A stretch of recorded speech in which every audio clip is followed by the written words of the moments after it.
a very warm welcome to this webinar of the World Wind Energy Association, which has become a tradition. We have now every year this webinar where we present the situation of the wind power markets around the world. I'm very pleased that today we have actually speakers, representatives from all the top 10 markets, so it will really reflect those markets, those countries where the wind markets are most dynamic. Of course, there will be other markets as well, which have a very dynamic development, but the growth last year was really unprecedented. Before we start with the welcome, I would just like to inform you about some housekeeping rules and some basic information. So this is a public event. As you have probably noticed, it will be recorded, will be made available in our YouTube channel. So this is whenever you show your face, when you say something, please be aware that in principle it is accessible for everyone. I would also like to ask everyone, of course, in line with this, please stay muted until we ask you to speak to avoid background noise, which is sometimes can be disturbing. We will have some time for questions and answers. So if you have some questions, you can also write in the chat, or you just raise your hand electronically, or just raise your hand, and we try to call you and allow you to speak. Yeah, with this, I would also like to say thank you to the supporter of our webinar, Prof. Ventus. Thanks to their support, we can offer this webinar series for free. With this, I would like to hand over to our president, Dr. Irfan Mirza, who joins us today from Islamabad, from Pakistan, I assume, to welcome our participants. Irfan.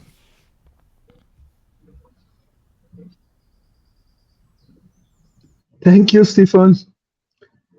Good morning, good afternoon, and good evening, wherever you would be. Welcome to the webinar Wind Power Around the World. We are delighted to have speakers and participants joining us today from many countries and regions. This is a very timely discussion. I think you people know that WWEA has recently launched its annual report 2025. And according to this report is that now wind power is exceeded around 1346 gigawatts, with only in 2025, 169 gigawatts have been added, making this a record year for wind sector. Wind energy, again, according to that report, is supplying around 11% of the global electricity demand, clearly showing that wind power is no longer only a future option, but already a major pillar of the global energy system. At the same time, the report shows that the progress remains uneven in different regions. One of the most striking developments is the extraordinary progress in China, whose scale and speed of deployment are now shaping the global market in a very significant way. I'm glad that China is represented with us today. This is a valuable opportunity for all of us to listen carefully, understand what is driving that success, and what lessons other countries may draw from it. It is also important to recognize the strong momentum in India, which has emerged as the second largest market for the new installations, as well as the continuing importance of major markets such as Germany and the United States. Together, these developments remind us that the wind power is advancing in different ways across the world, and that international exchange is more important than ever. And that is why World Wind Energy Association every year have these webinars and this webinar series. It gives us opportunity to hear directly from experts across major wind markets to better understand recent developments, current challenges, and future opportunities. I would like to sincerely thank all of our distinguished speakers for joining us and sharing their insights. I also thank all the participants for being with us today and for contributing to advancing wind energy worldwide. I'm sure today's discussion will be both insightful and inspiring, and I hope it will further strengthen our shared efforts to accelerate wind power globally.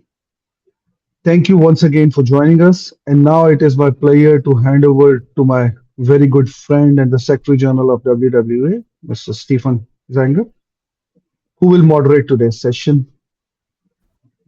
Thank you very much, guys. Stefan, over to you, please. Thank you very much, Irfan, for this introduction. I think that has already kind of paved the way for the discussion we have today. Before we start with the country-specific presentations, I would like to give you an overview of the global development in line with our report, our annual report that we published like 2 weeks ago. Just starting, and I hope you can see well my presentation now. Martina, is that okay? Yes, it's perfect. Very good. So here we are. We had an cumulative installed wind capacity last year, as you will see, as Irfan has already mentioned, we reached 1.346, almost 1.347 million megawatt of installed capacity. That's more than threefold increase in the last decade. So I really like this slide as well a lot.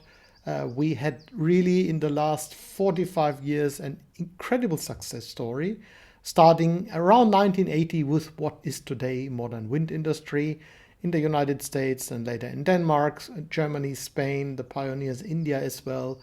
Today, of course, China driving the market.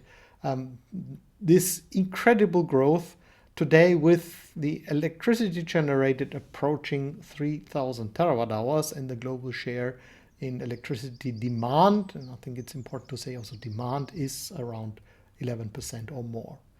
Here you see over the last, again, 45 years, the increase in capacity, the annual additions, added capacity. And last year we had these 169,000 megawatt, which was substantially more than in the previous year. So you see there's always a little bit ups and downs, but in general the trend is going, of course, very clearly up. And last year was a record. The annual growth rates, when you look at them, of course, when a technology starts new, the growth rates are higher. What we see here, of course, that even the last 5 years or so, the growth rates were still growing, and last year we reached that almost 15% of global growth of the wind sector. Here you see country-wise, and all these countries are represented today here. I'm very pleased you hear the details from those countries. Very clearly, China being number one now with almost 700, probably at this point of time, already more than 700,000 megawatt, followed by the United States, which still sees interesting growth in spite of the new government's new priorities. Germany clearly number 3, but India at one point certainly will take over Germany, and Brazil now being number 5. Also interesting that now we see those leading countries on different continents. When we look at the capacity that was added last year, then you see China here is really kind of the really big market, exceptionally strong growth last year. It's been more than 77% of the new capacity added in this one country only. We hear more about that soon. That is, of course, impressive growth. When we look at the development here, and we made this slide to show you the share of China in the overall installations, global capacity. Red is China, the Chinese share. Now China has reached more than 50% of the global installed capacity in total. So I think that there are some lessons from that. China is doing a lot. Other countries could do more, of course. Here again, a different angle, look at the global installed capacity. I now look forward to hearing from all our speakers today about the specific success stories in the countries. And with this, thank you very much for your attention. And yeah, I'd say thank you. And if there are any questions, I'm now, of course, also open to answer them if there are any direct questions. If that is not the case, I don't see that, then I would suggest that we start now in the east and go to the west. And the first country with which we start, a little bit different from what's been published, is Australia.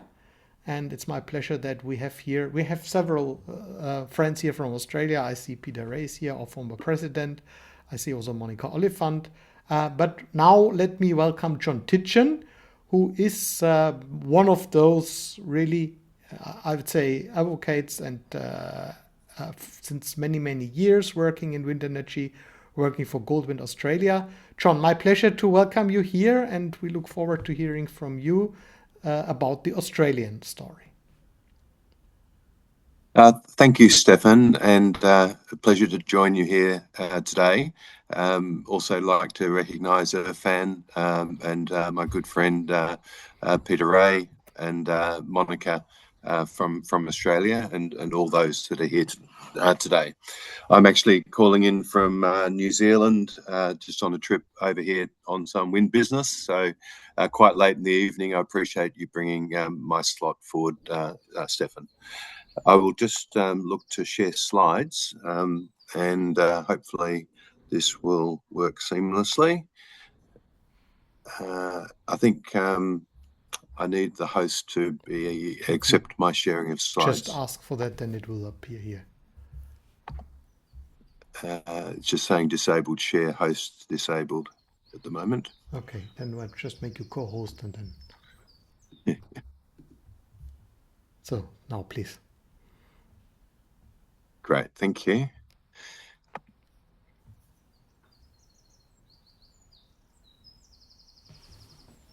And if you could confirm that has come through? Yeah, it's coming. Excellent. Okay, so my friends at the Clean Energy Council have prepared this summary slide, as Stefan has indicated. I'm from Goldwind Australia, Director at Goldwind Australia, but I asked the Clean Energy Council in Australia to provide a summary of the situation in Australia. First of all, the current energy mix in the national electricity market, NEM, in Australia, which represents most of the Australian market, you can see that we've now progressed to the point where 16% of electricity generation in Australia is from wind, and this represents the highest single renewable source in Australia. But I should note that solar at 14% for rooftop and 8% for utility is larger in aggregate. Also note that substantial hydro is in place in Australia, but for the first year, coal is now down to less than half of generation in Australia, and you can see the other elements of the mix in Australia include natural gas. The wind market in Australia has been, over the last 25 years, driven really by originally the renewable energy target in 2001 when legislation was introduced, expansion of that in 2010, splitting off of the large LRET and the small SRES portions of the renewable energy market. And in 2015, there was an adjustment to the target, but you can see that wind has continued to progress. The strongest period we've had really was in the 2017 to 22 period. In terms of the projections for Australia, we have an ISP, Integrated System Plan, which demonstrates through the scenarios for growth of different energy sources. And these three graphs represent the 2022, 2024 and 2026 plans. And you can see that there are some adjustments that are made over these plans. And by 2050, it's anticipated that we'll have in the order of 150 gigawatts of wind in place, and we're tracking on that. One of the things that was observed in the last plan was that wind is continues to be indispensable, but in the short term there have been some challenges which I will outline in coming slides. The challenges in wind have really been cost escalation in Australia, and you can see the different energy sources across the horizontal axis of this graph. Onshore wind in the left, utility solar, battery energy storage, pumped hydro, small gas turbines, large gas turbines. This is a comparison of the different technology solutions for the Australian market. And what we've seen in Australia is an escalation in the cost of wind, which is a difficulty in comparison with a decline in the cost of solar and a decline in the cost of batteries. So overall, we've seen something in the order of a 30% increase in the cost of energy from wind since 2021. And this is driven by a few factors, particularly increased local costs, civil electrical installation costs, labour costs, and CEC's made a comment on turbine costs, but I'll probably leave that as their comment rather than mine. There's also been a need as a result for renegotiation of power purchase agreements in the market due to commitments that were previously made, and then projects facing cost escalation. The other feature that's mentioned on this slide is connection process. So AEMO, the Australian Energy Market Operator, analyses the progress of connections, how quickly they are being achieved, and it's shown that the time from inquiry to energisation has increased from up beyond 5 years, and the inquiry volumes remain high, but the conversion rate is not as quick as we would like to see. So the pressures that wind has faced really include capital cost inflation, supply chain constraints. Probably not really a Goldwind comment. We really see that the delivery of project is quite practical, continues to be well served in Australia. Certainly competition for labour, the grid connection delays, some of the revenue attributes have really changed, particularly driven by the policy changes. And I'm not sure whether the last point on this slide is coming through, but there's been a shift from a renewable energy target with renewable certificates to a capacity investment scheme, which is really a government auction process. And that has taken some time to deliver the project uptake. Late in 2025, several projects reached financial close, and early in 26, but for most of 2025, the policy mechanisms had yet to bite. So that's a quite brief and summary of the situation in Australia. I've probably beaten my 10-minute target there, Stefan, but that might be a coffee-induced acceleration. So I hope that is helpful. Excellent. Yes, certainly. We appreciate when people keep their time, because we have many speakers here today, and I think that gave us very interesting information about the market. I think we all noticed that there was some up and down in Australia, some very, very strong years and now not so strong years. Do you have any brief questions, comments directly to John? If that is not the case, then John, again, thank you very much. And let me say thank you to you, but to everyone. I mean, we in Europe, we are in the center. For us, it's much more convenient, of course, time-wise, but for you being with us, rather in the evening your time. Thank you for that. And kindly stay with us if you want. And if maybe there are some questions coming up later, we may refer to you again. Thank you. Thanks, Stefan. Thank you very much. Thanks, everyone.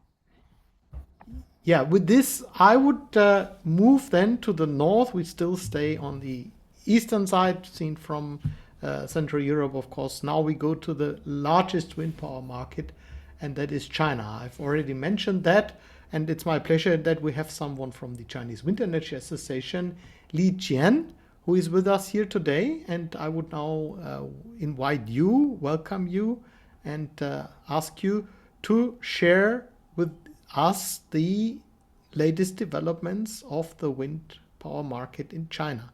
Of course, I think many of us went to our last 22nd World Wind Energy Conference, which took place in Shantou, in the southern Chinese city, where we all could see kind of how dynamic the market is and how strong the companies have been growing. So, welcome to you, and I hand over to you. Well, thank you, Stefan. Let me share my slides. Okay. Can you see my slides? Yes. Actually, Okay. I see the window, the framer. Now it's perfect. Yes. Yes. Okay. My name is Jian, and I come from China Wind Energy Association. And today is glad to share some new status about China in last year about wind power. My slides contain 3 parts: the market status, the industry chain in China, and the new trends and opportunities in the future. In 2025, the newly installed capacity hit a record high in China, exceeding 130 gigawatts. And the year-on-year increase rate comes to 49%. The increase speed is very fast. And among these installation, around 125 gigawatts are onshore wind power, and around 5.6 gigawatts are offshore wind power. And the most large installed capacity was located in 3 north regions in China. The 3 north means northeast, the northwest, and North China. These 3 areas. The northwest area accounts for around 40% installation. The North China accounts for 32%, and the northeast accounts for 11% about for the installation. And right now, the average single unit capacity is over 7 megawatts for onshore wind power and over 10 megawatts for offshore wind power. And right now, the largest single unit capacity for onshore wind power reached 50 megawatts level, and the largest single unit capacity of offshore wind turbine has reached 26 megawatts. And in these years, the installation capacity of 10 megawatts and above has increased significantly.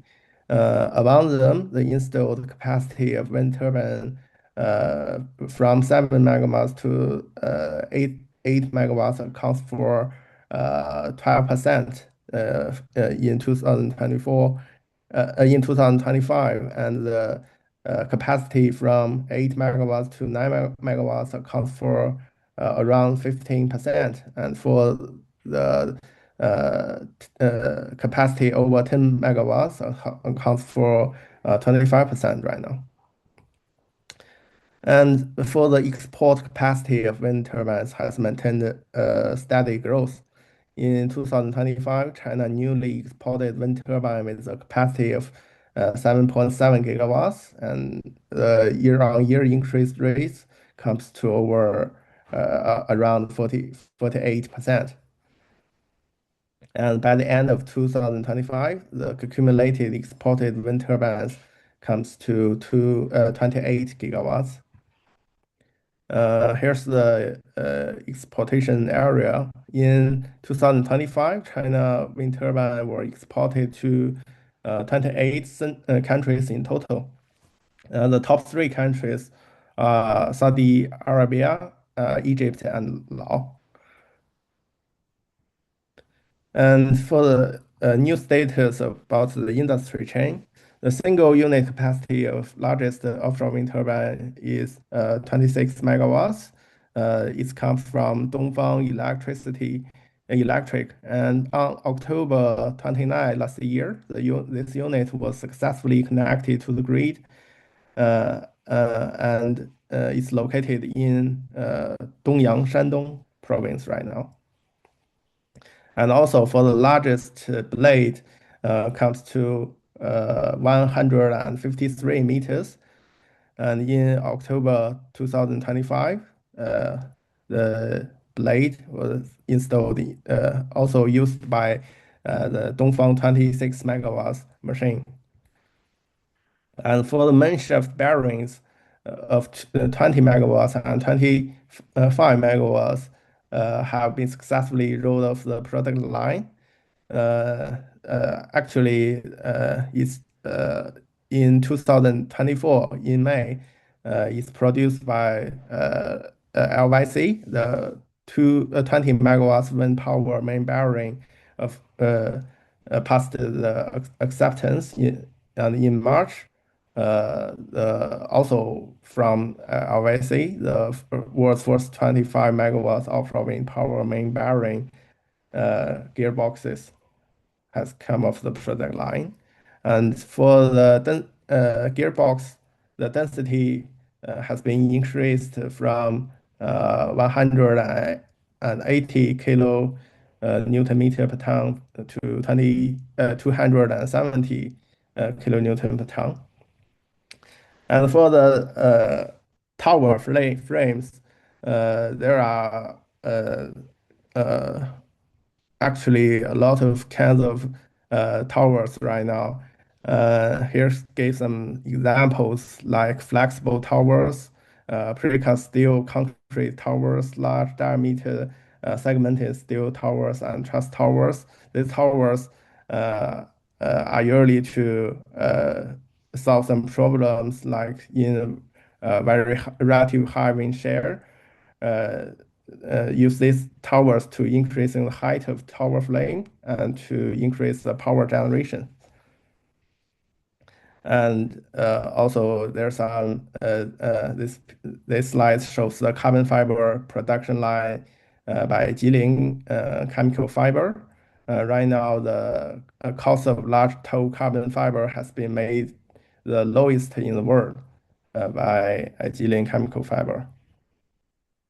And for the offshore wind power, the continuous exploration of larger and farther flexible DC system transmission, the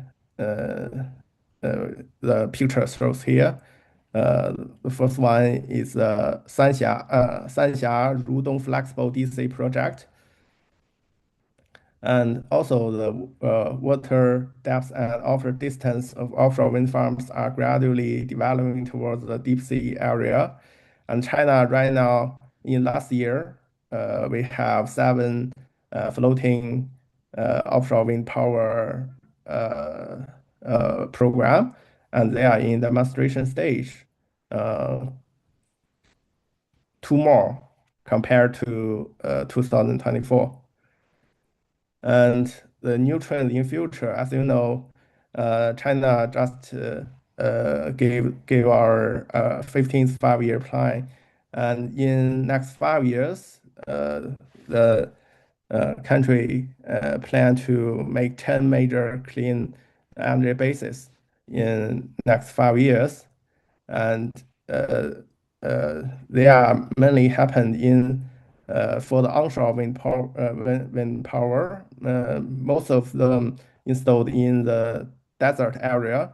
During the 15th five-year plan, the new added grid connected capacity of wind and solar will come to 120 gigawatts in desert area.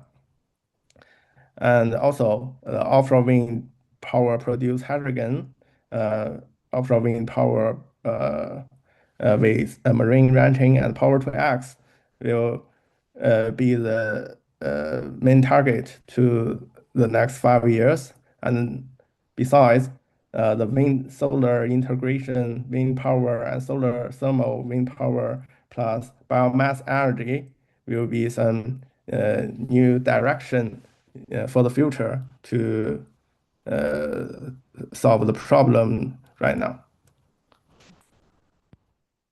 Thank you. There's my slides. Thank you very much, Jian. That was an excellent presentation and very impressive to see what China has achieved. And I mean, I can say that we had our first World Wind Energy Conference in the country in 2004. So I think our association, we've been working closely with our Chinese colleagues, with you for more than 20 years. It's really impressive. Do we have any direct questions or comments to Mr. Jian? That's not the case. Again, I think this has been very impressive. I see here also some applause. I think you've earned that because you are the number one very clearly in terms of wind power. Now let's move to the next country. In that Stefan? country, yes, please. I have a short question, if it's Please. possible. Carlo, Yes. yeah. Thank you very much, Mr. Lee. It was very, very interesting. One short question. When I look at the development last year, I see a strong movement going up. What's the reason for this? Is there any change of regulation, or is the Chinese government putting more power into into the wind industry? What's the reason for this strong development last year? Actually, as you know, China has 5-year plan every 5 years. So because last year actually is the last year for the 14th 5-year plan. So there's a target that we must to finish at this end of the year. So actually, the national government give every province government the target. And in last year, they must meet the at least some target. So because at 2020 to 2023, some province has not met the target. So as the last year, they finished the target, so the installation has dramatically increased. But in this year, 2026, the increase speed may a little bit lower than last year. Yeah, I think that was a very also clear answer to this question. Thanks for the question. Thanks for the clear answer. And now then let's move to our next country. And this country is now the largest country worldwide in terms of population. Also one of the first pioneers, a very strong market for many years. And it was last year actually the second largest market in terms of new installations. And it's my pleasure to welcome Dr. Karunamoorthy, who is, he has a position at the Indian Wind Power Association, but also is running a company, has a position in KP Group as well, and one of our vice presidents. Dr. Karunamoorthy, I hand over to you. Yes, thank you, Stefan. So I'll present my screen.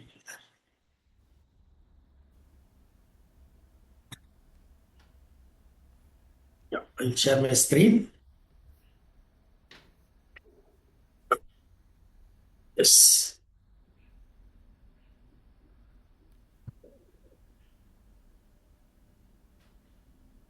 Is my screen visible? Yes, just presentation mode and then it's perfect. Now we still see the window around. Yes. Great. Yeah. Thank you. Yes, Stefan. So I'm going to take you all through this information about our country, that is India. Installed capacity of the country as on 31st of March 2026, that is fossil fuel and non-fossil fuel. State-wise wind installed capacity in India, key business models in onshore, financial models, key policies versus purpose in onshore, emerging investment opportunities, benefits of repowering projects, state-wise repowering possibilities. I mean, our country is having 8 to 9 regions, that is state-wise repowering possibilities, and then key business models, offshore wind potential zones in Tamil Nadu, Gujarat, then the conclusion I'll be covering in my presentation. Yes, to start with, as of 31st of March 26, in India, the financial year is from 1st April to 31st of March 26. All our installation base and the business base will be accounted between 1st of April to 31st of March 2026 only. This is our financial year or business year, we going to say. So as of 31st of March 2026, the fossil fuel capacity in our country is 249 and non-fossil fuel is it is 274 gigawatt it is.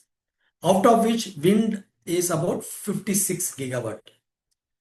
This is RES, that is renewable energy sources, including hydro. It is totally 274 gigawatt, out of which this is wind alone contributing about 56 gigawatt.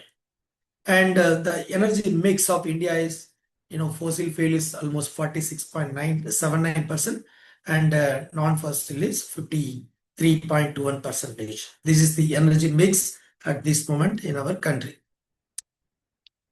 The same data as of 31st of March 26. You can see that since we are talking today, around wind around the world. So the wind capacity alone, it is 56 gigawatt. It is contributing to country's energy mix. Yes. So this is the, as Stefan mentioned, we are the last year we have done good growth in the wind business. And as of 31st of March 26, India reaches the 60 gigawatt mark in wind capacity. As I mentioned, there are 8 to 9 wind zones in our country, starting from, the Rajasthan, Madhya Pradesh, Gujarat, Maharashtra, Telangana, Andhra, Karnataka, Tamil Nadu, and Kerala. And the Gujarat region, this is pioneering, that is number 1, followed by then Tamil Nadu, and then Karnataka, Rajasthan, likewise it is. So these are the wind zones, and we almost touched 60 gigawatt in our country as of 31st March 26. Yes. And then these key business models, what are the drivers, like what is driving Indian growth, Indian wind power growth? So one is IPP model, in which that is, independent power producers model, in which developer owns, operates the wind farm, revenue via long-term PPAs, discounts corporates, stable returns widely used in India. And then group captive model we have, and also third party captive also we have. And then fastest growing segment India. This model is also fastest growing. See, based on the need basis, there are policies available for various, business models. And then hybrid RTC, that is round the clock business. Round the clock RE power also we have a business models. There is a government agency called Solar Energy Corporation of India, that is SECI. They bid for the power requirement that is based on hybrid and RTC model. So we mix everything like wind plus solar plus storage, and then provides firm dispatchable power, that is FDRE, that is firm dispatchable renewable energy, and then preferred in recent government tenders. So this is actually our business models, key business model, which drives Indian wind growth. Yes. So what are the finance models available to take up the business further? This is IPP. The developers invest, build and sell power via long-term PPAs, ensure stable revenue and bankability. And then captive and group captive, so in which the consumer will invest 30% of the equity, 30%, in which 26% the consumer will invest. So we have a very good model here, and the consumer can directly, take the power through this group captive model. And then hybrid and RTC, wind plus solar plus storage model we have, that is round the clock power. That also we have policies and finances there for such RTC also. It combines wind plus solar, which improves the plant load factor. PLF actually increases and enables round the clock supply, attracting premium tariffs. Yeah. This is about key policies versus purpose on show. Actually, what are all the policies available and what is the purpose? So based on the purpose, the policies are driven. So state-specific policies, there is a state wind policies which facilitate land access, infrastructure support, and state-level incentives. Hybrid policy, wind solar hybrid policy 2018 promote co-located renewable projects and better resource utilization. And then grid transmission, ISTS waiver. I mean, there is no transmission charges, there is a waiver. Exemption eligible project from interstate transmission charges. I mean, there are 9 regions I shown in my presentation. You can put your projects anywhere. The transmission charges are exempted up to 2030. That is our some target is fixed by Government of India. That is wind potential we need to do about 100 gigawatt by 2030. So today we have crossed about 56. I mean 60 we are touching. Another 40 gigawatt we need to make it. So under land clearances, there are policies for the government land also, and for even the private land, the nodal agencies are involved for the clearing the project permits. And energy access, green energy open access rules are there, and enable consumers to procure renewable power directly. Then manufacturing support, finance and investment, micrositing, all the nodal agencies are involved, to ensure the project is constructed as per the policies driven by the central government, that is Ministry of New and Renewable Energy.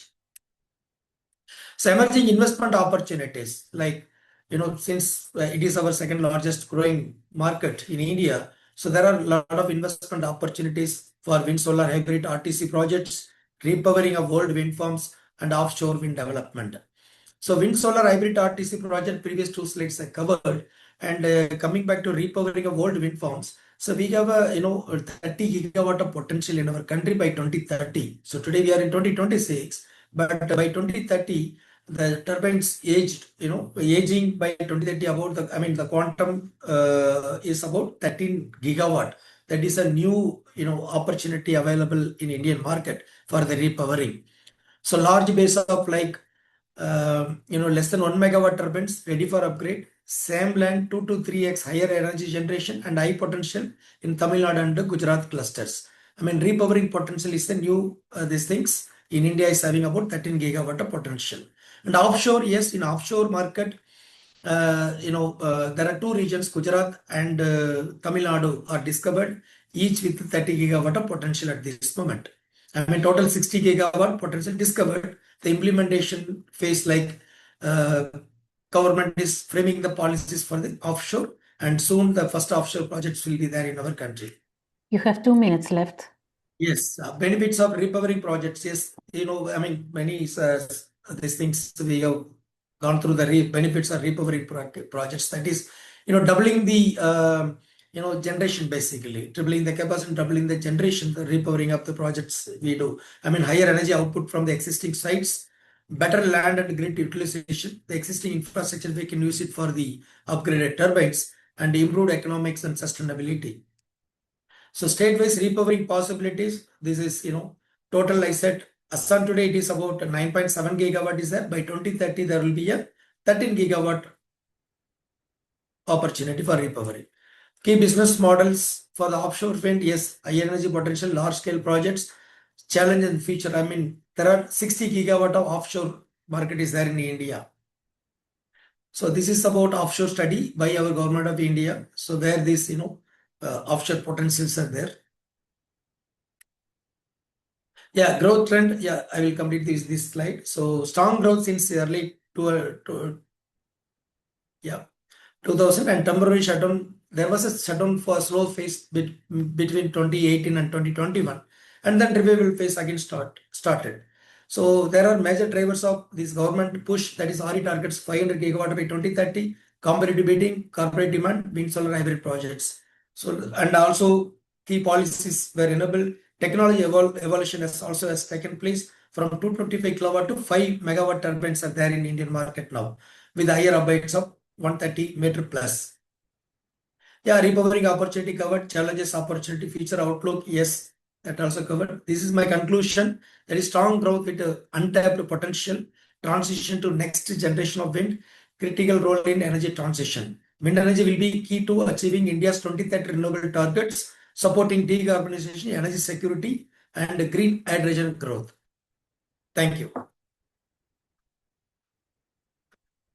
Yeah, thank you very much. That was also a very impressive story that year, and also sharing us many details about how and why the Indian wind market is very interesting and has many investment opportunities. Do we have any short, brief questions, comments to Dr. Karunamoorthy? Now, that's not the case. And now we see, of course, that India has also strong growth potential in the future. Yeah, thank you so much. And please stay with us. Then we would move to Europe. And now let's move to the biggest European market. That's Germany. Germany, of course, also one of the pioneers, one of the first countries that not only installed a lot of wind turbines, but also developed the wind industry. And it's my pleasure that we have here with us Carlo Reeker, who is the managing director of the German Wind Energy Association. We've been knowing each other now for also quite many years, Carlo, and it's my pleasure. Thank you for joining us here, and I hand over to you. Yes, thank you, Stefan. It's a pleasure for me to be here again and give you a short overview of the German wind energy market. Can you see my slides? Yes, if you just switch to presentation mode, then it's perfect. Okay, now it's the right. Now you can see the whole presentation, huh? Yeah, not the presentation mode yet. We see the whole window. Okay. Then I have to start again. Sorry about that. Normally we. Oh. Can you see it now? It's coming. Yes, perfect. Okay, great. Yes, thank you. It's a very interesting format we have here, and it's every year is interesting again to see what happened in the world in the wind energy market, and yeah, it's a pleasure for me to give you a short overview of the German wind energy market.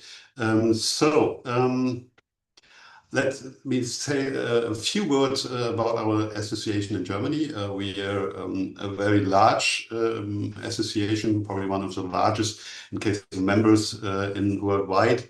We have almost 20,000 members, and we are also a member of the German Renewable Energy Federation, because we see that it's getting more important to not just take a look on wind. We always have to, when we talk to politicians and other people, we have to talk about the whole system of new energy, and this is also solar and biomass, and right now storage. It's a big, also a big point, a big issue in Germany.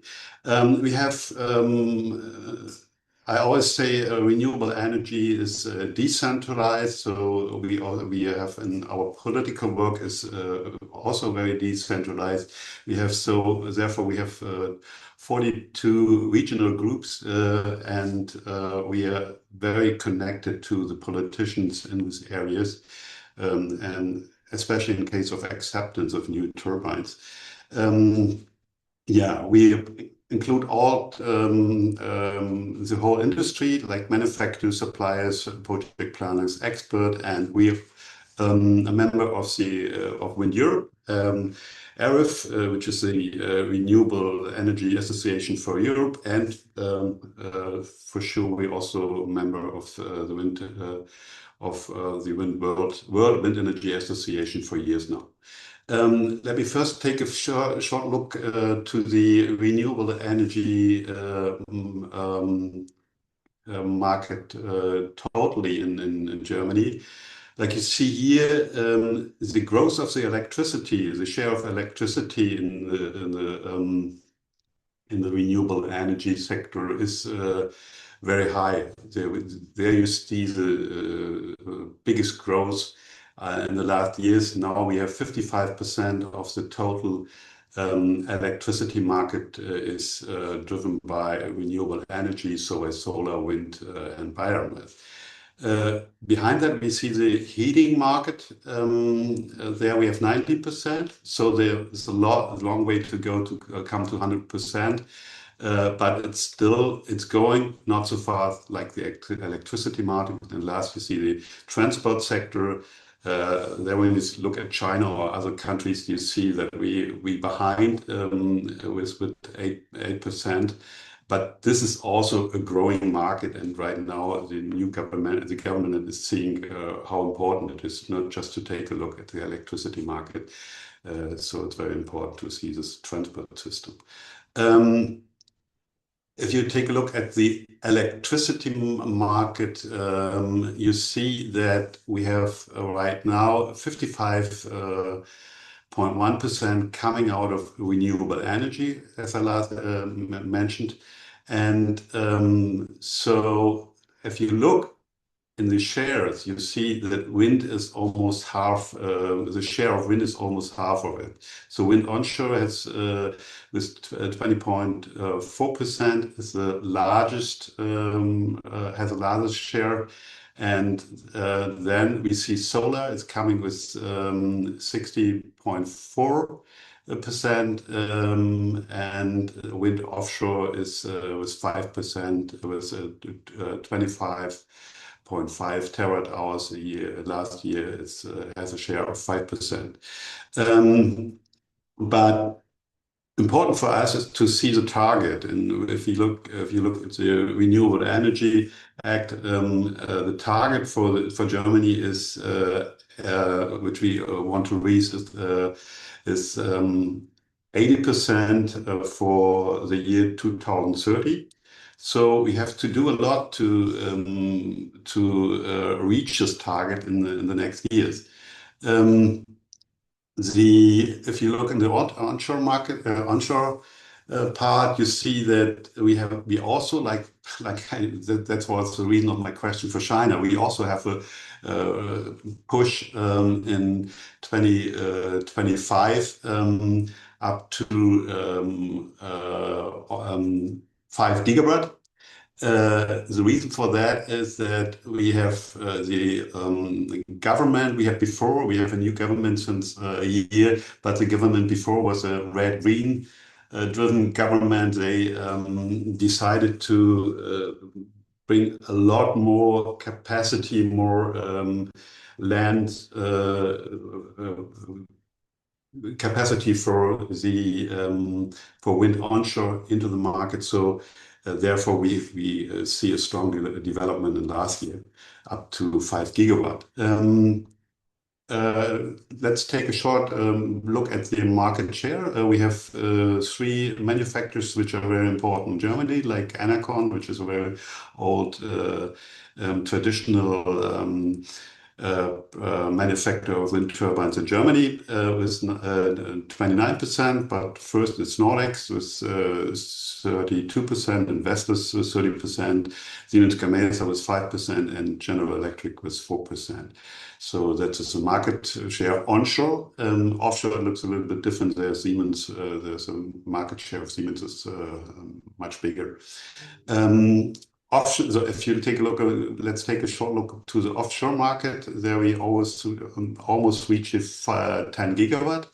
But the offshore market is a little bit, it's a problem. The offshore market has a problem right now because it's not, the development is not so strong as we want to, and a lot of projects are not working so good as we saw a few years ago.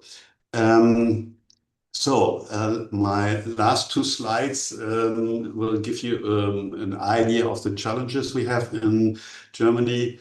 Like you probably know, we changed from the fixed-in system to a tender system a few years ago. So it's more market-driven right now, the system. And if you look at the development of the tender volume, you see, like I mentioned before, we have a strong development in new projects. So right now we see that we have a lot of permitted capacity without award in the tender. So this is, yeah, it's a big challenge right now, and it's interesting when you look 10 years from now. Nobody thought in Germany that we will have such a situation like we have right now, because at that time everybody said No, we have not enough land. We have not enough acceptance to have so many permissions. But right now we have over 20 gigawatt with the permission without in the tender. And this is one of the big challenge we have right now. But I would say it's a positive problem we have to solve. The other way around, it would be not so good. And one thing, because I said the market is right now, we have now a very strong market-driven system with the change to the tender system. Therefore, the price is going down very fast in these tenders. And right now, in the last bid in February, first we have almost half of the bids were not can be realized because they didn't get permission. Over 4 gigawatt have no permission, and therefore the price is going down to the average price is going down to 5.6 cent per kilowatt hour. If you compare to the November tender, there the price was 6.1 cent per kilowatt hour. So this is something we have to handle, and it's like I mentioned, it's a big challenge. And the other challenge is that we still have a strong development in the north. If you look at the cumulative capacity, you see still the north is much stronger as the south. And if you know, or if you have in mind that we have a lot of industry in the south, we have to bring the wind power from the north to the south. So this is another challenge. And even so, if you look at the average capacity, awarded capacity last year, you see that it's getting a little bit better. When you see in the middle here, you see some areas where we have more awarded capacity, but still the south is not working so good as it has to be. So we hope it's getting better. We see that it can be getting better, but this is another challenge. We have to bring more wind power in the south of Germany. So that was my short overview. Thank you very much. And I'm handing back to Stefan. Yeah, thank you very much, Carlo, for this very good presentation. I think really giving some information that not everybody may already know about how the German wind power market is performing, also a bit about the prospects in Germany. Yeah, we have any direct questions, short questions right now? This I don't see now. Then I would say again, thank you, Carlo. Thank you very much for your time. And then we move a little bit to the north, and actually the country which is amongst the countries that we have today, it's the smallest in terms of population, but as you can see, really a country that has done a lot in terms of wind power and other renewables as well, and that is Sweden. And it's my pleasure to welcome Anton Johansson from the Association Green Power Sweden, who will share with us the latest developments of the Swedish wind power market. Anton. Yes, thank you so much. I'll make sure. Are you able to see my screen now? It's coming. Yes. Perfect. Okay, thanks for having me. Good preface to my introduction is Sweden is a very small country, so the numbers I'm presenting is quite small in comparison, I would say. But overall, I represent Green Power Sweden. We're a industry association based in Sweden, and we represent large-scale solar, wind, and battery energy storage systems. So a full covering picture. I would like to start with sort of a historical outlook, see how wind has performed historically in Sweden. So looking back to just 2018, wind produced 16.7 terawatt hours of wind. And now last year we were over 40. Unfortunately, we saw a slight decrease for the year-end numbers of 2025, but it still produced over 39 terawatt hours of the wind power in Sweden, that is. So it has developed quite tremendously from contributing just over 11% 2018 to over 24% of the total production in 2025. So it's a large per year growth, and we're hoping that it continues. But unfortunately, I will get into the details. But the development has not been very positive the last year, or say 2 to 3 years. But overall, Sweden has a very large fleet of wind power on a general consensus level that contributes to Sweden having some of the lowest power prices in the entirety of the EU. So oftentimes the Swedish prices are among the top 5, and we have 4 bidding zones, but all 4 oftentimes qualify for the top 10 list of lowest energy prices. So that is a development in Sweden. We also have a very large surplus of electricity in Sweden as of right now, so about 30 terawatt hours. We only consume about 130, and we produce about 165. So quite a large surplus, and that is due to sort of consumption not having paced the production build out. And a good thing to mention is that the build out of wind power has been market driven. So there was a subsidy scheme, but that was carried by the consumers. So it was called Elcertifikatsystemet, and it is now being discussed to sort of abandon that prematurely because we've already reached those goals. So generally speaking, the build out has been completely market driven and driven by private capital in Sweden.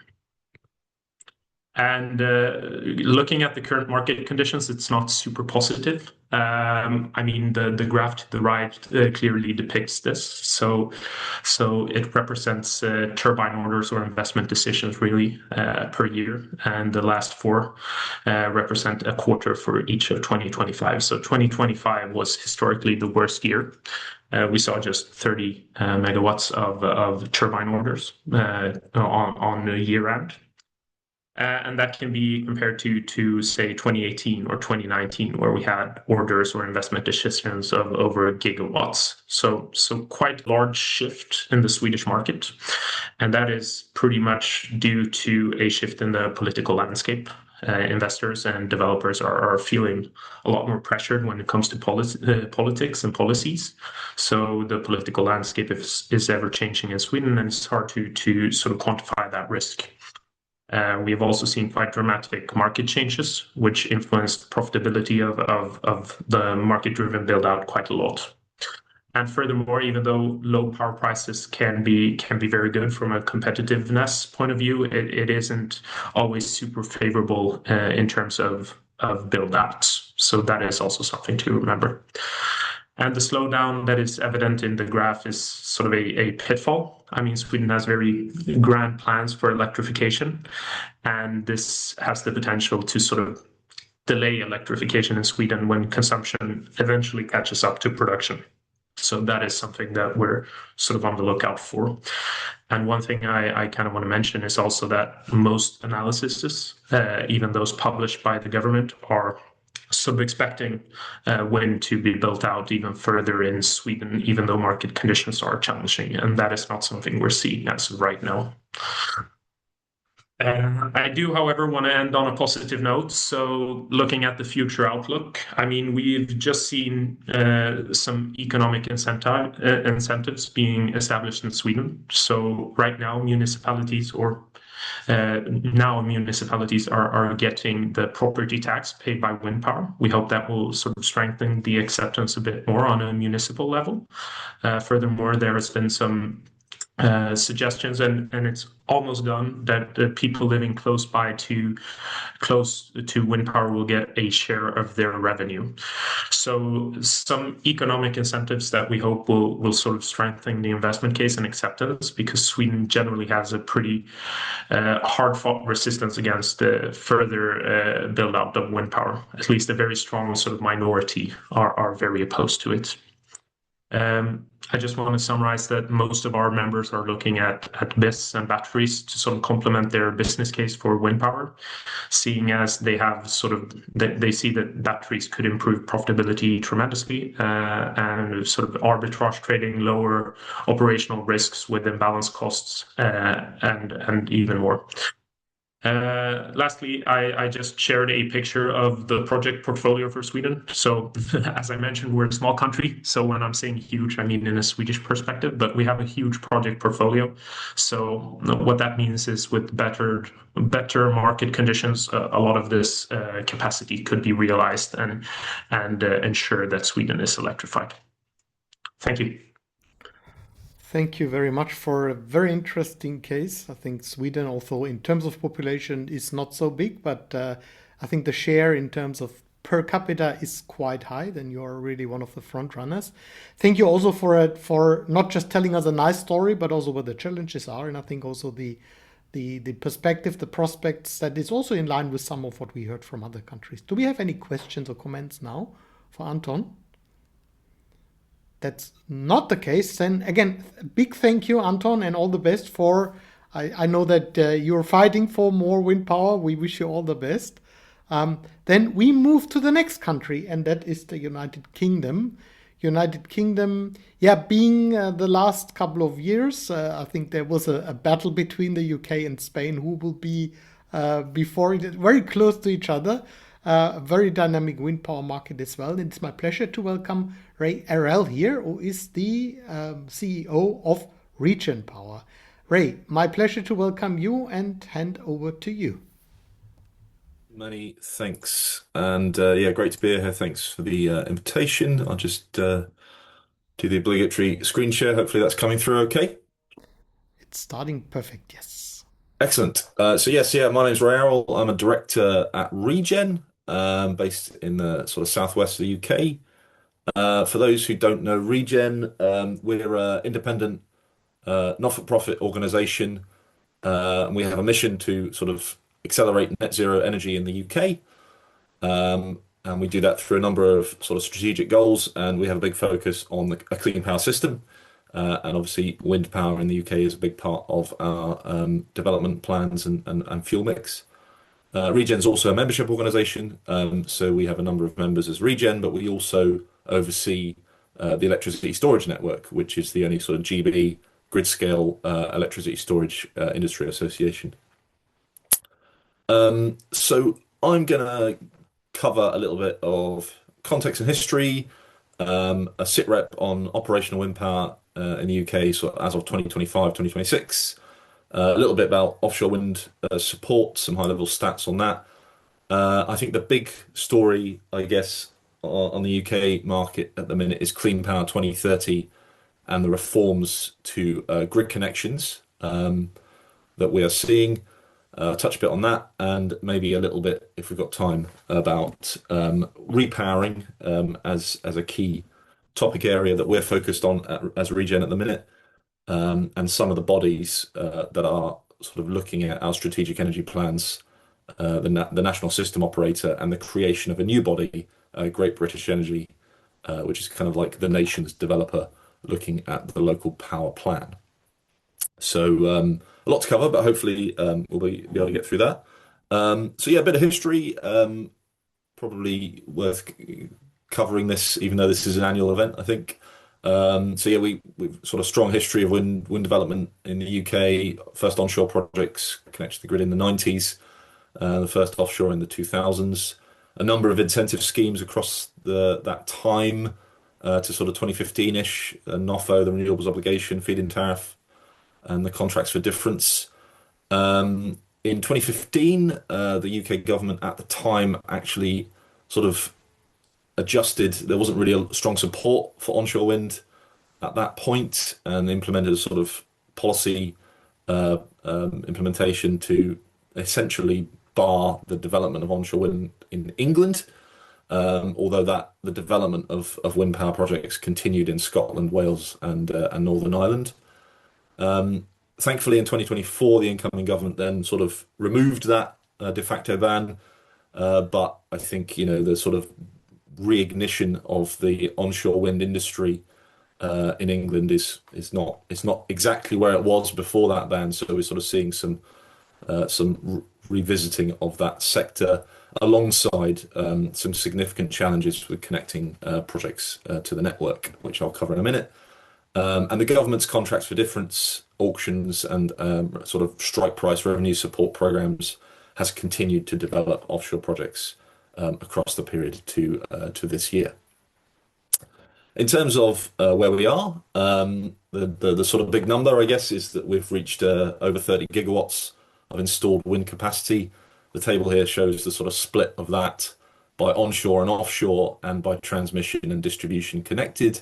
So we've got a sort of a notable amount of transmission connected offshore wind and distributed onshore. We added about, that should actually say gigawatts, apologies, 1.5 gigawatts of wind power within 2025, and maybe some interesting sound bites, some stats.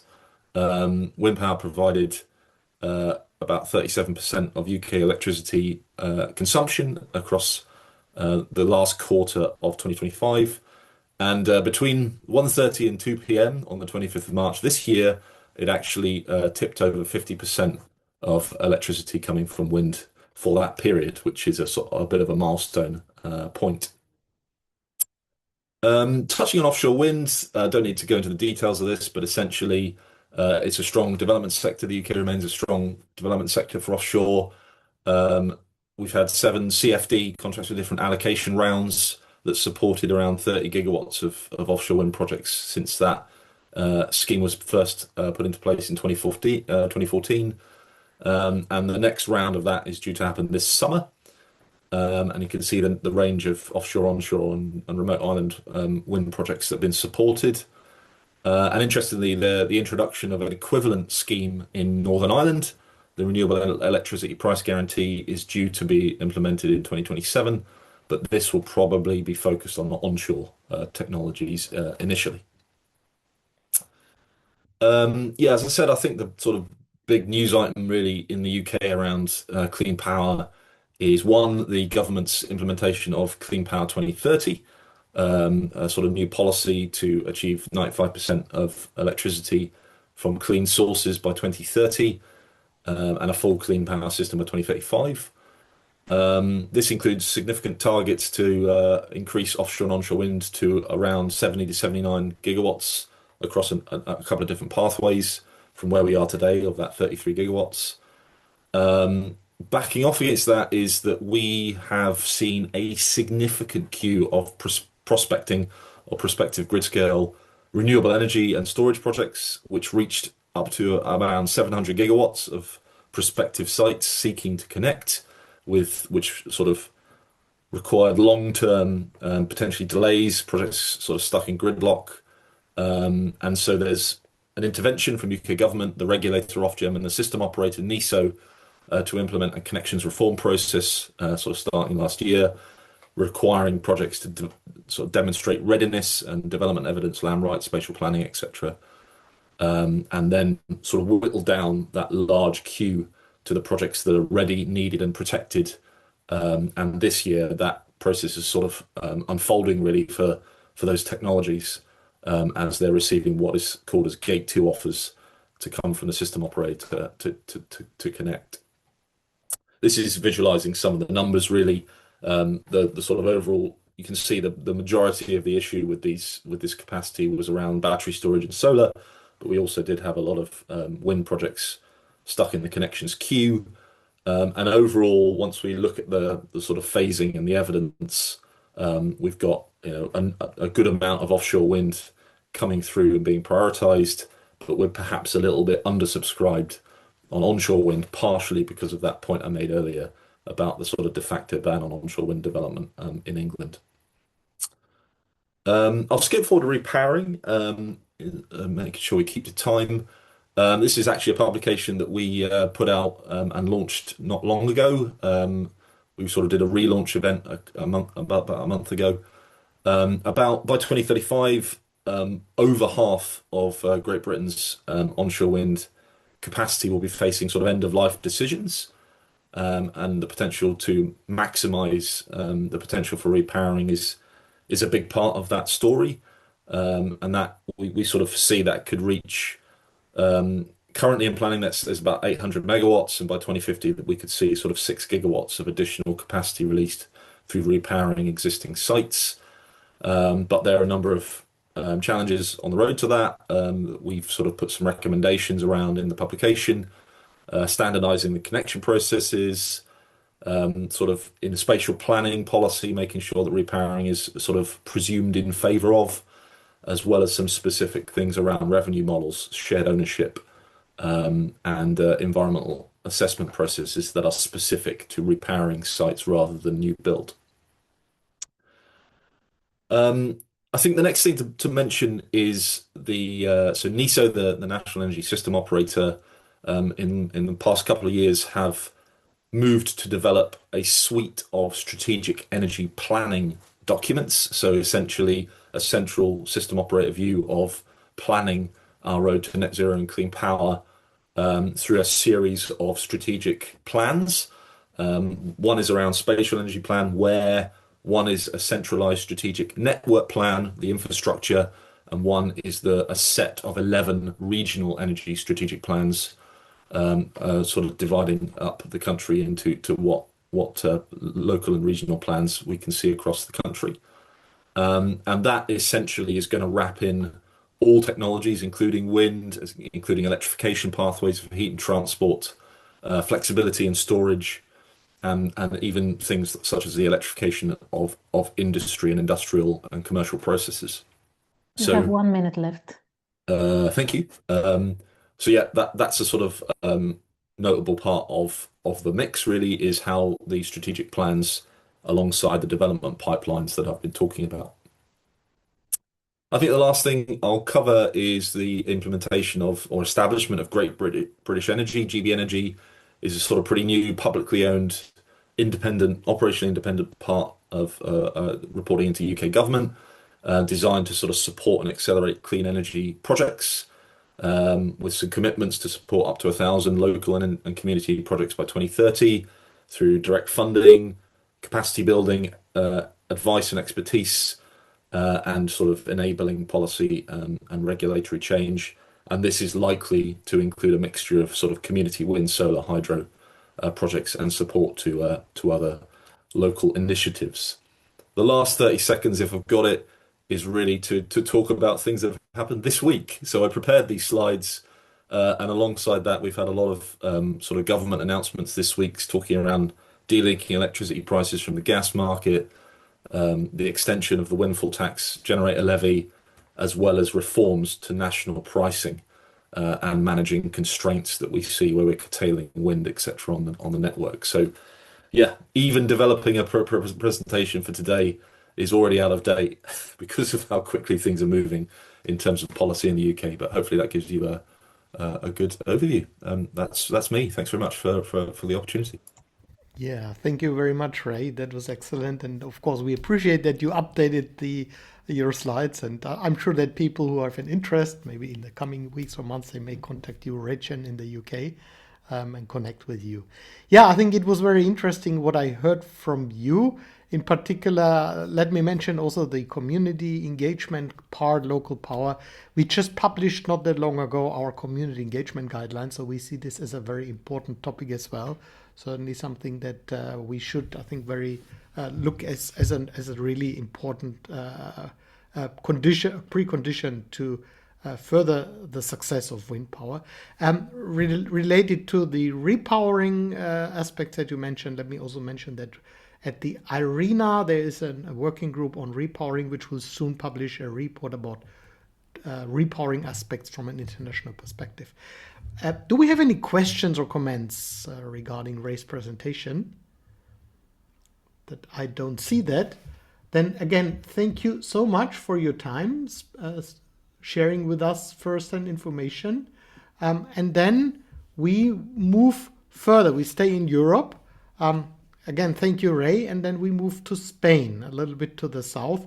Spain and the UK always being very close to each other.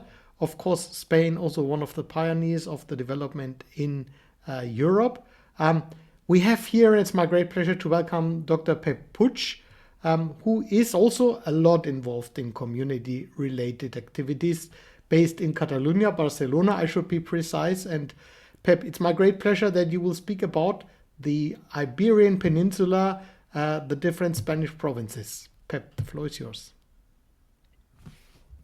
Thank you, Stefan.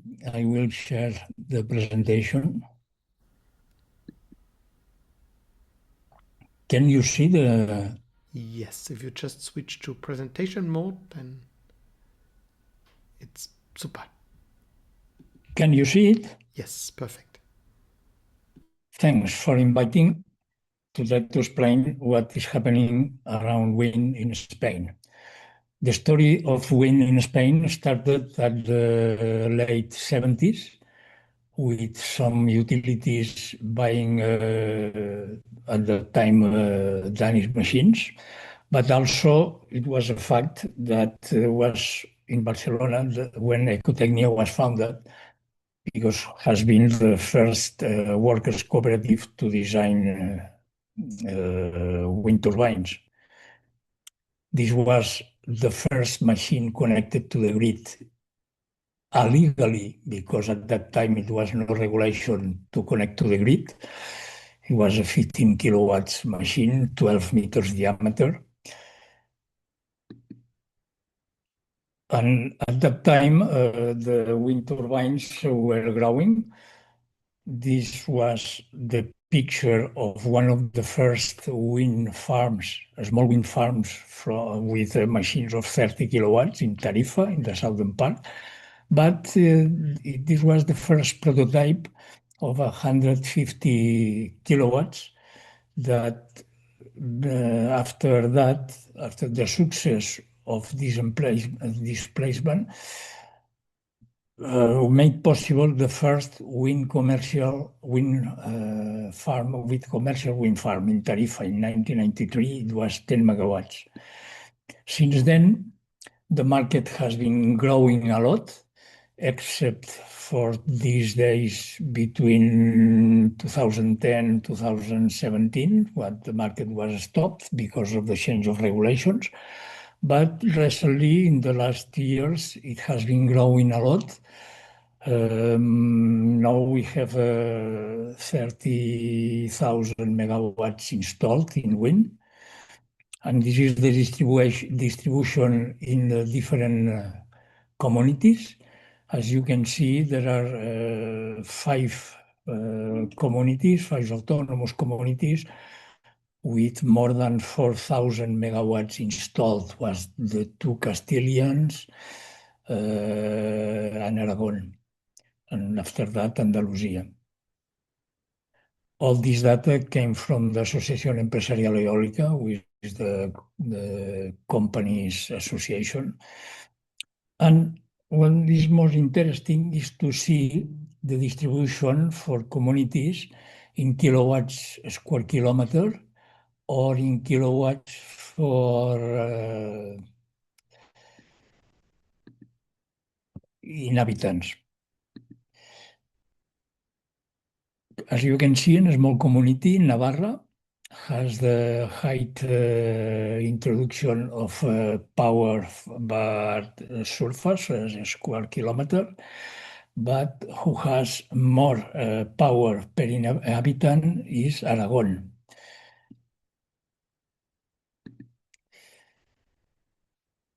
And this is the development in the last 10 years. You can see the wind is growing, but not a lot. Last year, only 1,000 megawatts. But what we have been experiencing is an incredible increase in solar PV. And also, as you know, the first wind farms in Spain were built in the 90s. So now has started the repowering. This is a concrete example in Aragon, where more than 80 Ecotecnia machines, you can see the picture here, will be changed with only 14 machines, Nordex, with a little bit more power, but the double of generation. One case I can share with you is the comparison between Catalonia and Spain. As you can see, this is the power accumulated power, wind power in Spain. And you can see at the bottom the problem we have in Catalonia, because it's not growing at all, the generation of wind power. And the goals in Spain are quite incredible, because we plan to have 50,000 megawatts in 2030, and in Catalonia also we plan to have 26,000 megawatts in wind in 2050. But how to reach these ambitious goals?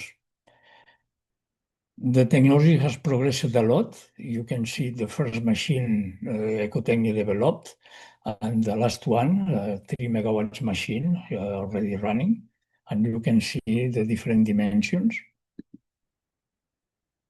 Ecotecnia disappeared because was bought by Alstom, but also was sold to General Electric. Now we have in Barcelona one of the main offices designing wind turbines, but owned by General Electric.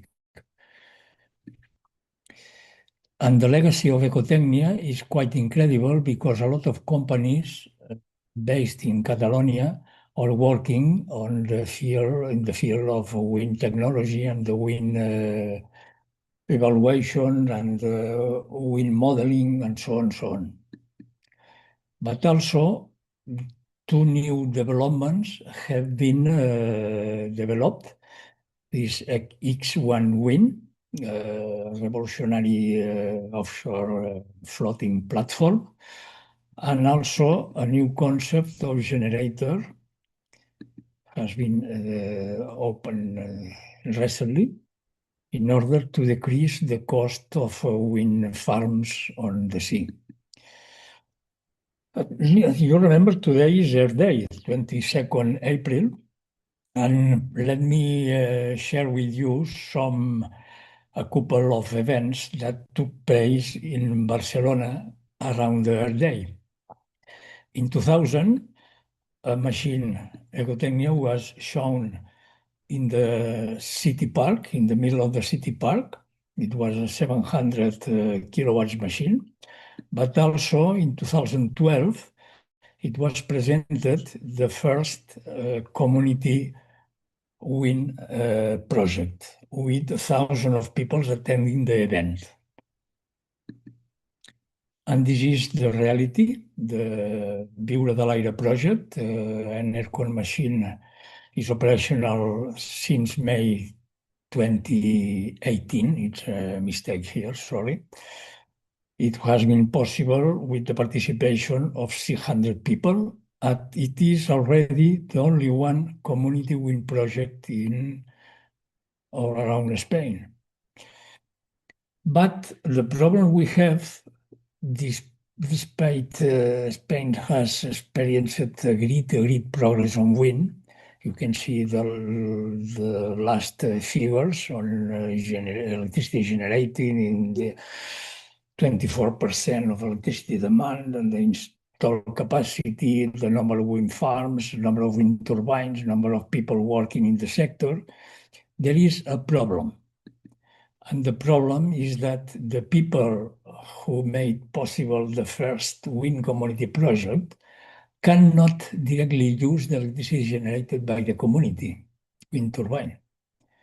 Even so, the European directives guarantee the right of people and communities to capture, transform, and use electricity generated in renewable projects owned by the community. So, the Spanish government, we can see loudly, violates the right of recognized by the European Renewable Directive.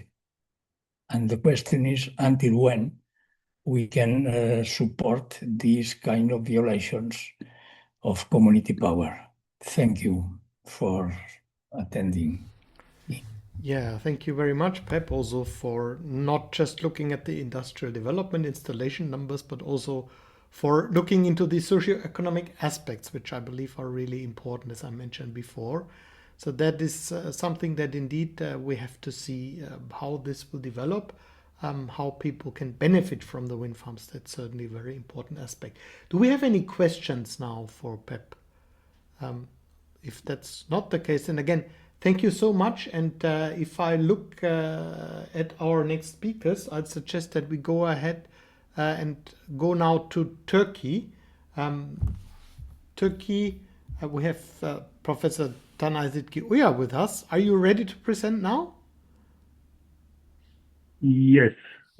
Very good. Then, Tanay, it's my great pleasure to welcome you here with us. You are the president of Eurosolar Turkey, so that is actually what kind of connects you, Pep, also Eurosolar position, and you are also vice president of our association. It's my pleasure to hand over to you to speak about the wind power market in Turkey. Tanay. Thank you.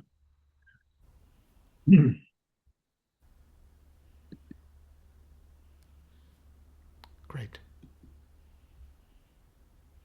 So, as Turkey continues to advance its energy transition, we are really practicing an energy transition towards renewable energy. We are not having any more coal and natural gas power plants.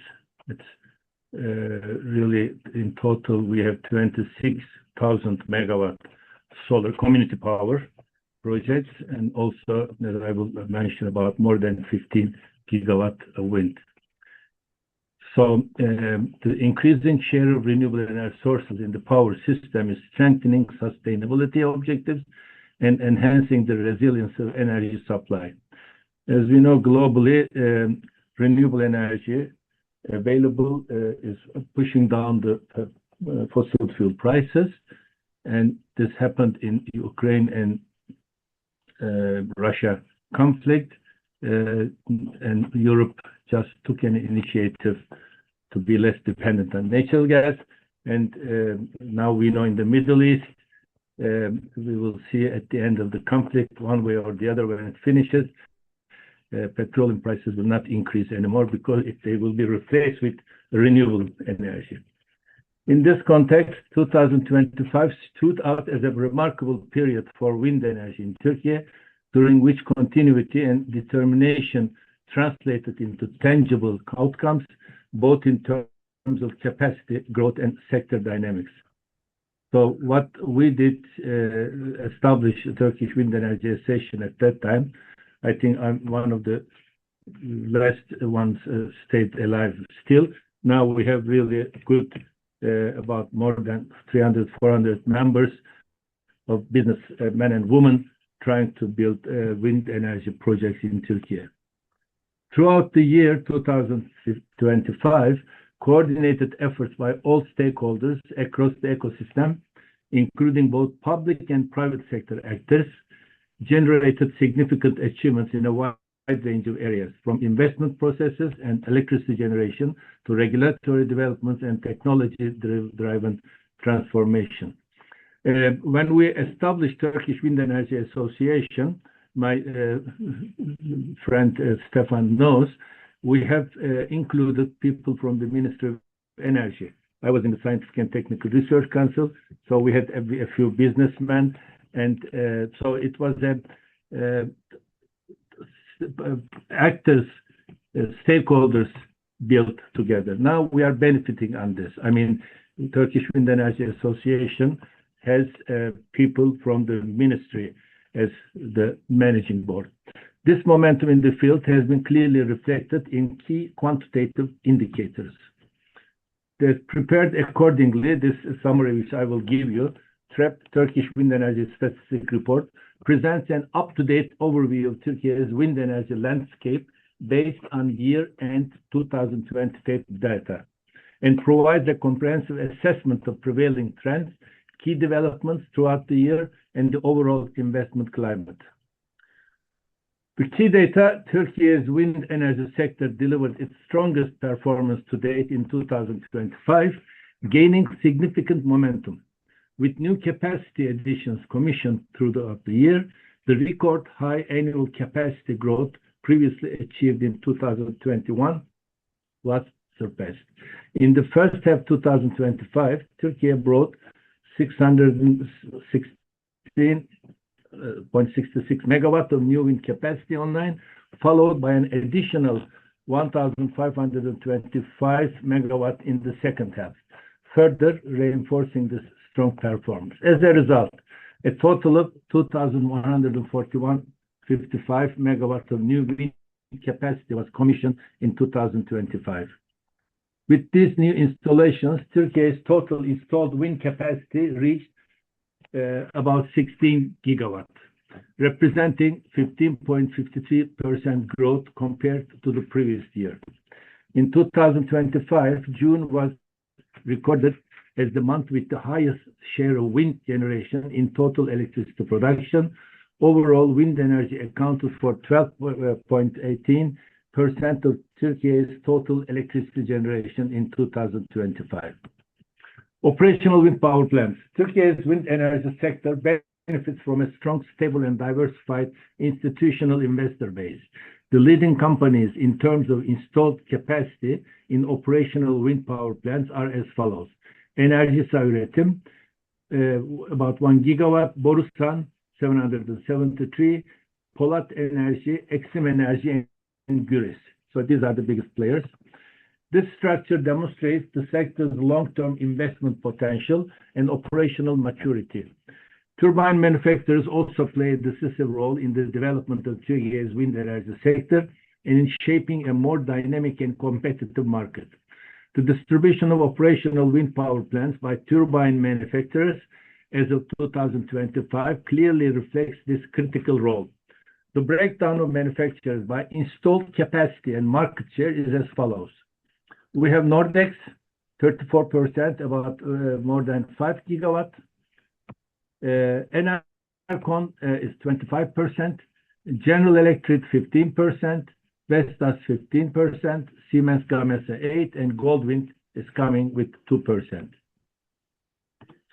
An analysis of the regional distribution of operational wind power plants indicates that installed capacity is concentrated primarily in the Marmara region. Marmara ranks first with 7 gigawatt, followed by the Aegean region with about 4.5 gigawatt. These are followed by Central Anatolia, Mediterranean, Black Sea, Eastern Anatolia, and Southeastern Anatolia.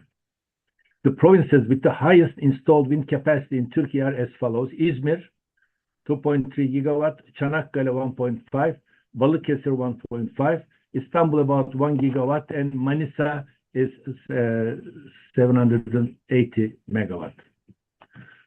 Wind power plants under investment. When the installed capacity distribution of wind power plants under investment is analyzed by investors, Enerjisa ranks first with 1.1 megawatt. Enerjisa is followed by RT Enerji with 620 megawatt, and we have Yıldızlar Holding in third place with 232 megawatt. Efor Holding, 220 megawatt. Aksa Renewable is 112 megawatt, continuing their investment processes. This ranking indicates that a diverse set of market players remains actively engaged in new capacity investments, and that investment appetite remains strong. As of January 2026, a total of 3.5 gigawatt of capacity under investment is shared among 4 turbine manufacturers.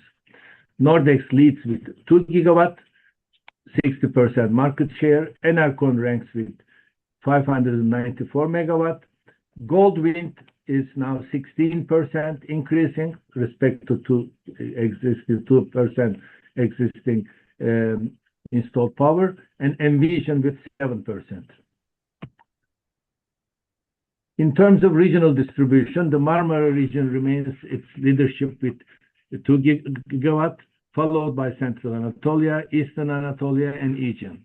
The provincial distribution of wind power plants under investment further highlights the strong weight of the Marmara region.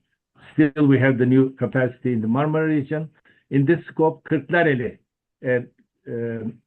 European part of Anatolia, ranks first with 630 megawatt. Edirne in the same place, 427 megawatt.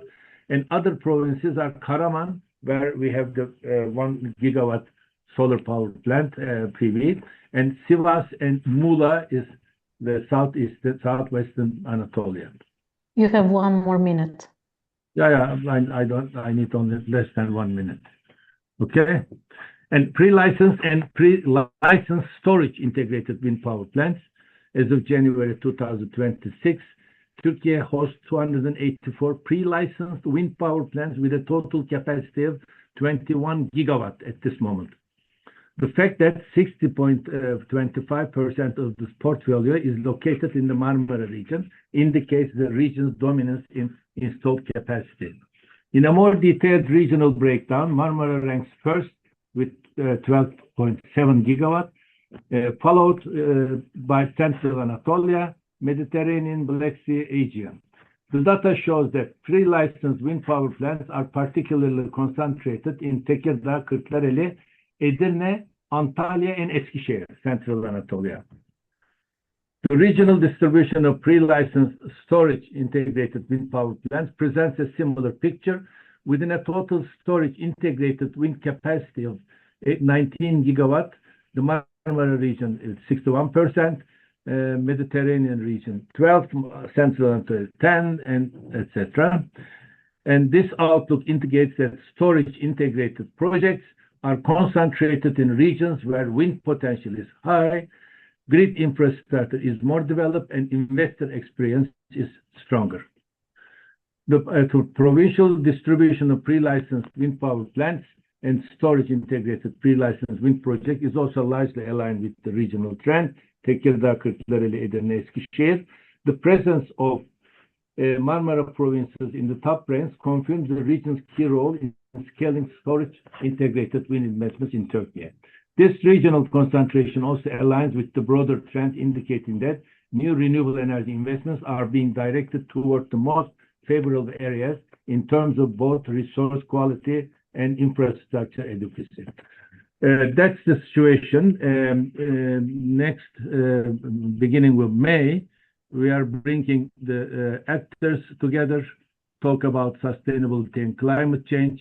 I suggest, my friend, it will be also online and in person in Istanbul, 16th 100% Renewable Energy Conference. Thank you very much for your attention. Thank you very much, Tanay, for presenting us. It's one of the most dynamic markets now in the Mediterranean region. I think that's just behind, if you look at it, Spain. That very, very strong market also with interesting industrial activities there. We have I don't see any hands raised. Then I would suggest, again, thank you, Tanay, very much. And I wish you also all the best for your conference that is upcoming soon. And please have a look at the website. Then I would suggest that we move to more to the west. And it's my pleasure that we have here Everaldo Feitosa from Brazil with us. Brazil is now the 5th largest market worldwide, the most important Latin American country that uses wind energy. And Everaldo, it's my pleasure to have you with us. And then I would invite you to speak if you are connected. And I don't see at the moment any reaction from Everaldo, who told me that he's been traveling. Everaldo, there is no reaction.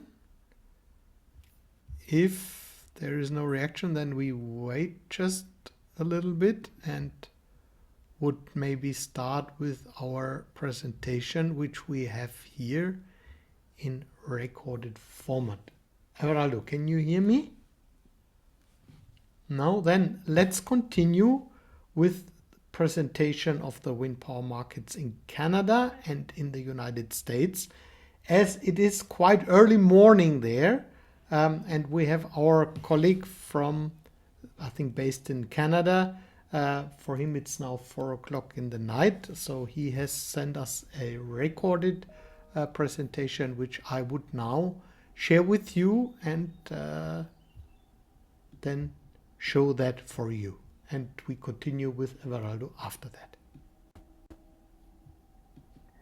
Hi, My apologies that I can't be there in person, but it's 4 a.m. my time, and I chose to sleep instead. I'm Michael Barnard, climate futurist, author, and strategist with TFIE Strategy Inc., and I'll be talking about Canada and the United States for this status update.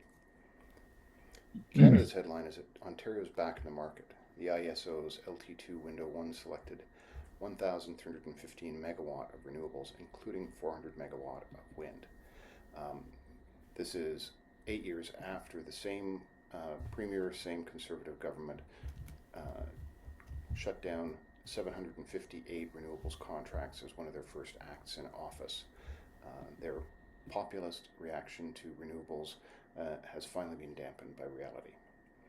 Now, Canada already has a real wind fleet at about 19 gigawatts of operating turbines, but growth in 2025 is only 347 megawatts. The operating base is still concentrated in the Prairies, Ontario, and Quebec, which together account for roughly 17 gigawatt of the national fleet. Quebec is the biggest growth story in the country. Hydro-Quebec plans more than 10 gigawatt of new wind by 2035, along major transmission expansion. As Quebec has major hydroelectric, they have the ability to do a tremendous amount of balancing back and forth between their wind and hydro facilities. Atlantic Canada is becoming more strategic. While they were seduced by the offshore or the hydrogen hype bubble, that's gone by the wayside, but now they're focusing on offshore wind to feed Canada. There's been significant discussions about moving electricity from offshore of Nova Scotia to the rest of Canada. So that's a much better story than selling it down to the United States. Alberta remains the biggest policy headwind. It has some of Canada's best wind resources, but moratoria, tighter land use rules, and new reclamation requirements have made the province a cautionary example of political friction. Canada has also more domestic industrial content than most people assume. It's not a full turbine manufacturing country, but it does have real capability in towers, blades, transformers, substations, controls, construction, and operations, with the strongest cluster in Quebec. The simplest Canada takeaway is this: Canada is moving again. Quebec is scaling, Atlantic Canada is becoming strategic, Alberta is slowing itself down, and Canada now needs policy consistency more than it needs proof that wind works. The U.S. headline is a contradiction. It still has a massive physical market with about 160 gigawatts operating, and it is still building, but the federal policy environment has turned much less supportive. Wind generated 464 terawatt hours in 2025, and wind plus solar together reached a record 17% of U.S. electricity generation. The IEA says the U.S. plans to add almost 12 gigawatts of wind in 2026, with New Mexico, Texas, Illinois, and Wyoming accounting for almost 60% of these additions.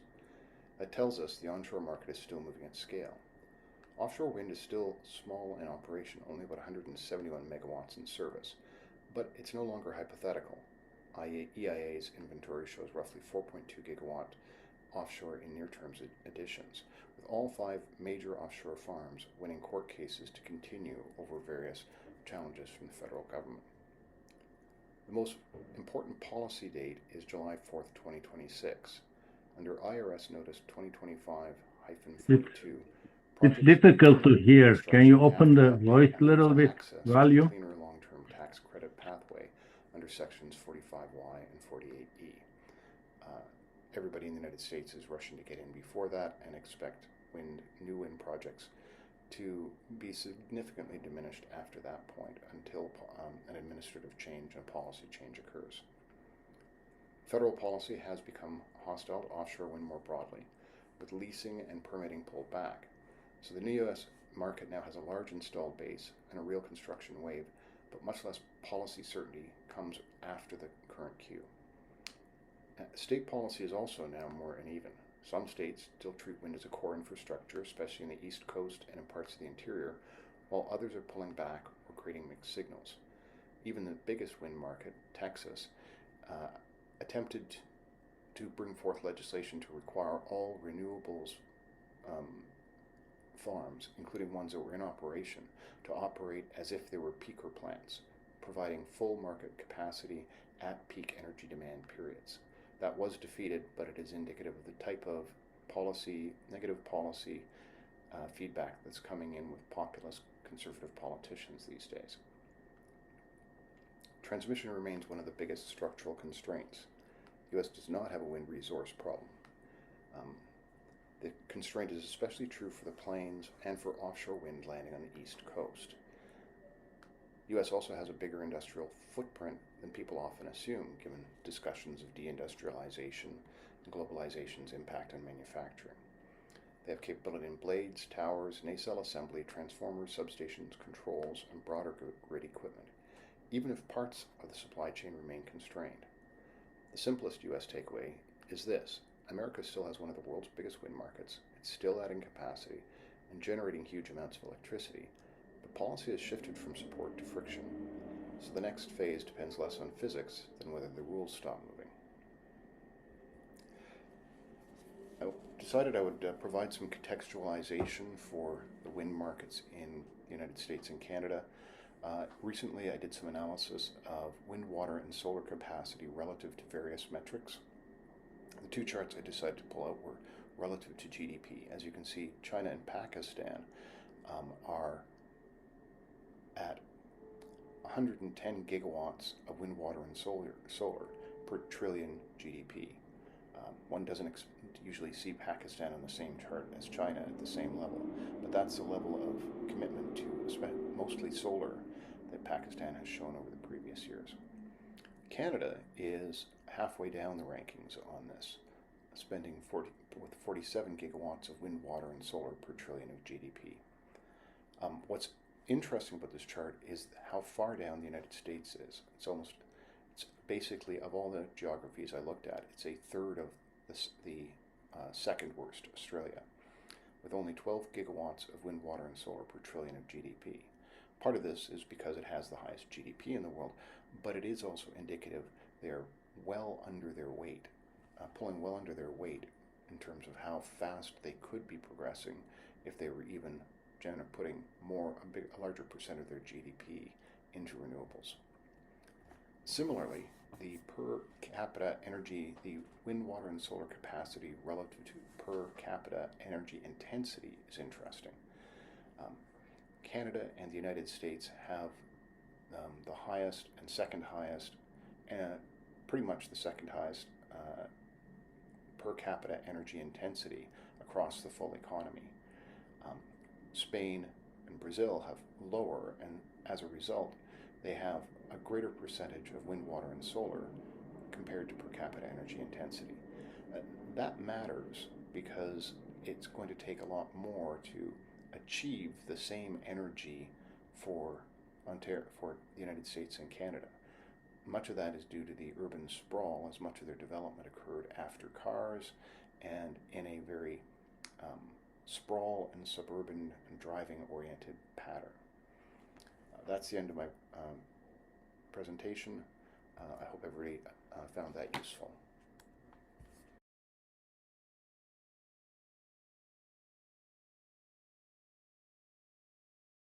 Yeah, thank you very much for listening. I mean, you've noticed obviously that with this recorded speech, we tried to make it the quality a bit better, but that in the shortage of time was not possible.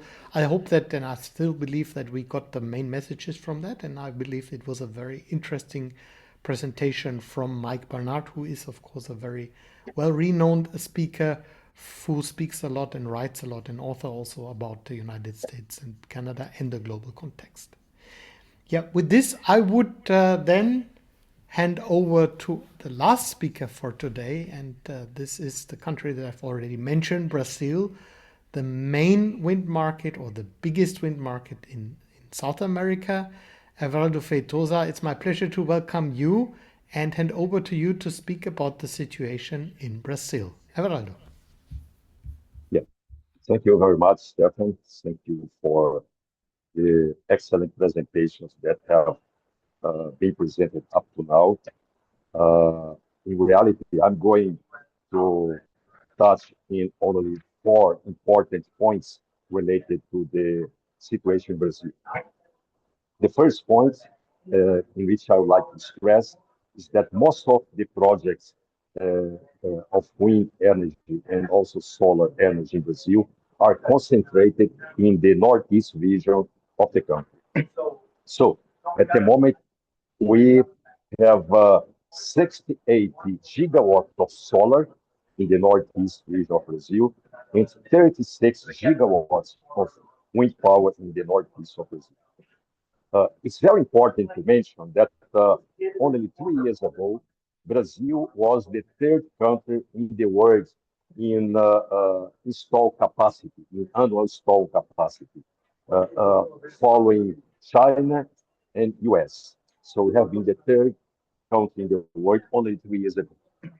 And the pace of injection of the wind energy in Brazil has been something like 5 gigawatts per year. Unfortunately, we had a lot of new situations and new backgrounds. And during the last 2 years, 2024 and 2025, we are having the implementation of something like 2.5 gigawatts per year. So this is the, I would say, the X-ray of the installed capacity in Brazil at the moment. The second point that I would like to mention is the critical point, because following the recent expansion of wind and solar power in the northeast of Brazil during recent years, we now have an excess of energy, and the grid cannot handle it in the northeast. So we have a paradox. We have colossal energy needs in the south of Brazil and an excess of energy in the northeast of Brazil. This lack of equilibrium has a very strong and direct impact on the development of wind projects. So the only solution for this has been the application of the critical words called curtailments. So in Brazil at the moment, most of the wind parks have been cut the energy supply to the consumer in a range between 40 and 50%. As a result of these curtailments, most of the wind energy projects have been postponed, and also the electrical connection grids can be higher for new projects. So this is a critical situation that we need to overcome. And how to overcome this situation? So I will mention the point number 3. The only way to overcome this situation is with new transmission lines. Of course, new transmission lines in a country like Brazil, we need to install and construct transmission lines in the range between 2,000 and 3,000 kilometers of extension. This is not easy.